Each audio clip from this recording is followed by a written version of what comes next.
They say the mountains keep their own counsel. I believe it.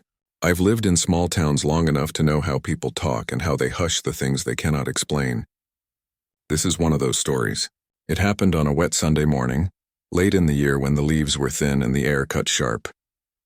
It happened in a white wooden church that sat on the edge of the woods, and it is one the people who were there still whisper about, even now. My name is Reverend Paul Harlan. I served the little church on Willow Ridge for more than 40 years. I am 70 now. I do not like to brag. I do not like to embroider a truth. I will tell this plainly the way an old man should tell what he saw. I will tell it in short, clear sentences. You can decide for yourself what it means. It was a Sunday like any other. The bell rang at 9. The congregation, about 20 folks, gathered. Some came for faith, some for company, and some for the routine of it. The building is small and plain. The altar is simple, candles burned on the wooden shelf. The choir had just finished a hymn. People were still catching their breath when the back door creaked open. At first we thought it was a late parishioner. Old gloves, maybe a big coat. Then the scent hit the room. Wet earth, pine sap, and something like the inside of a cave. The room went quietly from normal to stunned. Heads turned. Someone whispered. A little child began to cry. There stood a figure in the doorway. Tall, broad, dark fur plastered to its shoulders by rain. Mud streaked its chest. It was nearly 8 feet tall. It did not shout. It did not roar. It stood like a lost, tired man. I remember the sound of my own breath. The choir's hymn hung in the air. For a moment there was only that fur and that silence. The thing's amber eyes swept across the room. They met mine. They were tired. They were curious. They were afraid. I have spent a long life with Scripture and with men who fear what they do not understand. I did not reach for the Bible to clutch it like armor. I did not shout or point. My hands rose slowly, palms out, a sign of calm. I said, "Nobody move." My voice was steady for me. I wanted steadiness to give others. The congregation obeyed. The woman beside me clutched her shawl. Children clung to knees. A young man near the front made as if to stand but did not. Fear sat like a stone in the room. The creature, I will call it a creature because that is what it was in form, took one step inside. Mud fell in little black clods to the floor. That made the front pews look like some riverbank. It stood, then sank to one knee as if the wood offered rest. Its movements were heavy but careful. When it moved, we saw a wound on its forearm. A ragged tear in fur and a smear of dried blood marked the skin beneath. It was old enough to sting when I looked at it. I asked our deacon to bring a cloth. He handed one trembling. We moved slowly. No one made a sudden motion. No one laughed. I do not pretend to have answers about why the thing came to us. Maybe it had been shot. Maybe it had been chased. Maybe it was seeking shelter. I only know what happened. I know how a room full of ordinary people can change when something in nature asks for mercy. I knelt. I still kneel when I pray. I knelt now because that was the only posture I could bear. The creature watched me with those great amber eyes. I spoke softly. I said words I have said for 40 years. Words of calm and comfort. I do not think it understood my language. But an understanding came anyway. Perhaps the rhythm of a voice is older than words. We wrapped the wound with a strip of linen. Our nurse, an old school teacher, found a first aid kit. The creature did not resist. It made a deep, low sound from its chest, not a growl, not a snarl. The sound was more like a long, tired sigh. It closed its eyes when we touched the hurt. Children ask simple things. One little boy, no more than 7, pointed and whispered, "Is it an angel?" I did not correct him. To his small, honest eyes, the world is simple. For a moment, that simplicity carried us. The creature sat on the church floor like a tired traveler. It rested its head against the pew as if it had found at last a place that would not drive it on. I have always tried to make my church a refuge. That Sunday it was tested. We had no plan for this. We had no weapons in use. We had only hands, prayer, and a sense that the right thing was to tend the wounded. Word moved like smoke through a small congregation.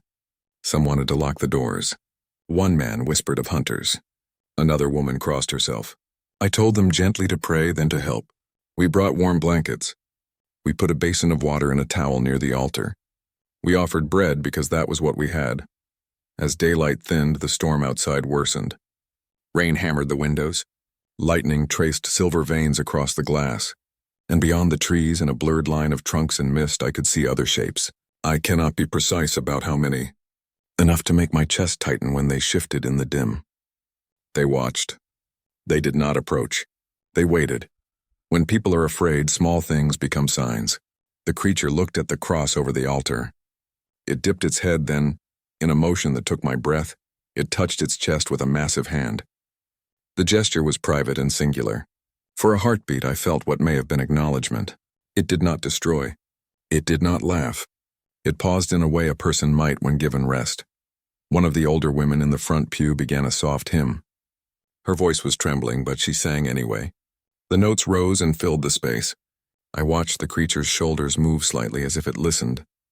When the hymn ended, the whole room held its breath again. No one moved to make it leave. After a time, I stood. I did not approach quickly. I did not run. I stepped slowly to the door and opened it wider. Rain struck my face. Wind pushed a fine fog into the doorway. The creature rose. It moved with pain, a limp in its gait. A larger shadow loomed near the tree line. I recognized the shape, and that recognition felt like a hand on my heart.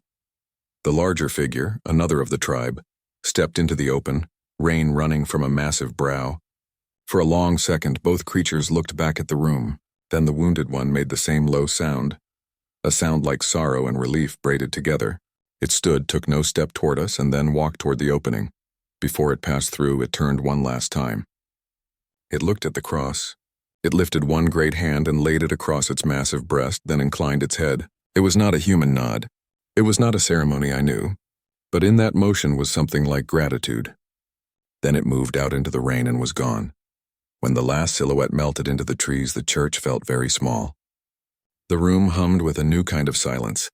Not the quiet of empty pews, but the hush of people who have seen something they cannot entirely fold into the language of their daily lives. The next morning, the ground at the edge of the property told its own story. The mud held prints like half-carved bowls. There were pairs and groups and paths that moved like threads into the forest. We followed them for a short way. They led to deeper bracken, and then simply stopped as though the earth itself had closed over the path. People asked questions. Some came to me angry. They wanted me to call the authorities, to tell the county, to set traps. Some asked if we should arm ourselves. I told them no. I said this was not ours to hunt. This was not an animal in the ordinary sense, but for what that is worth, a creature that had sought shelter. Over the weeks that followed, small offerings appeared on our church steps, smooth river stones, fresh pine boughs, a bundle of wildflowers tied with a strip of cloth. No one could say for certain who left them, but I knew when I placed the carved stick where the creature had rested and found a cluster of blossoms in return, that the world had answered in its own strange way. People talk about what it means. Some say it proves legends. Some say it proves nothing at all. My duty was simple. I returned thanks each Sunday for the safekeeping of the building and for the mercy of that night. I kept the back door unlocked on Sundays after that. I left a lantern by the doorway on evenings when rain came. I do not know whether it ever mattered to the creatures out there. I do know it mattered to us. There are questions that will never have neat answers. Why did it come to a church? Perhaps it was the shelter. Perhaps it was curiosity. Perhaps it was a wounded creature seeking sanctuary in whatever place of stillness it could find. The mountain holds reasons the mind cannot always name. If you ask me what I learned, I will speak plainly. I learned that fear is a thin thing. It can be replaced by compassion in an instant if someone makes that choice. I learned that creatures we call wild can feel loss and pain much as we do. I learned that mercy is older and larger than our rules. One evening after the storm, as the sun set weak and low behind the ridge, I sat on the church steps and looked into the tree line. The wind moved the leaves like fingers of a hand. For a long time I just sat and listened to the night settle. I felt the world was both less certain and yet kinder for what had happened. I do not speak of miracles lightly. I will say this, that night was an act of mercy in a place meant for mercy.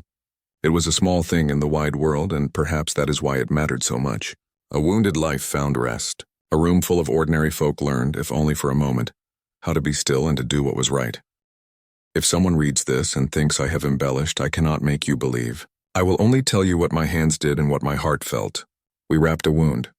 We offered bread. We kept the door open. We did not shoot. We did not chase. We offered help to a creature of the wild and, for reasons I cannot explain with clever words, it accepted. A few years have passed since that Sunday. The church stands as it always did. People still come.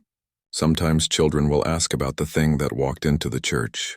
I tell them the same way I tell everything, simply, plainly, and without flourish. I say we did right. We were kind. Remember that. There are those who will say the mountains hide monsters. I disagree. I have walked into the woods many times and have seen fear in men and tenderness in the same field. The world is not as small as our fear would make it. Sometimes the wild steps into our rooms to remind us that mercy is a thing that crosses all boundaries. So, I leave this account as it is on a simple telling by a man who has lived long enough to know that the best stories are the ones you tell straight. Take it, use it as you will. But if there is one plain truth I would leave you with, it is this. When a wounded being comes to your door, treat it as you would any child in need. Your hands know what to do. Your voice knows the sound of calm.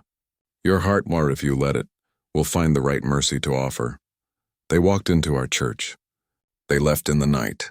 We kept our lantern lit, we kept our door unlocked, and we learned that mercy sometimes comes with fur and great big feet.